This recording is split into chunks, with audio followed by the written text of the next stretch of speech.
පිස්සුද බං? මම ගෑනිට බය නෑ. අද මම කිව්වා මට කන්න ෆ්‍රයිඩ් රයිස් ඕනේ කියලා. ඒකි බෑ කිව්වා බං. මම වචන දෙකයි දැම්මේ බය වුණා. සල්ලි තියෙනම් ගෑනු nothing bros. මගේ සද්දේට ඒකිට ඇඳුණා බං. මට පව් කියලාත් හිතුණා. දැන් කුස්සියේ බය වෙලා රයිස් එක හදනවා. nothing නේ. තමුසේ ඔය පොල්ලෙලි ගහන් හැටිද? තමුසෙට ඕන්නම් මම පරිප්පු හොඳි නැතුව අමුවෙන් දෙන්න. තමුසේ අමුවෙන් කන්න ආස ඇතිනේ. නෑ මැනික. මම මේ ඩ්‍රාමා එකක් පුහුණු වෙනවා. ඔයාට ඇහුනේ අර නාට්‍යයේ දෙබසක්. එහෙමද?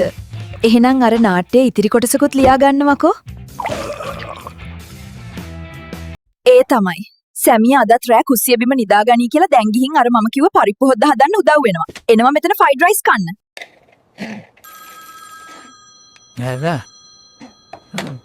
මම ඔබට පස්සේ ගන්නම් සිංහයා පොල් ගානවා.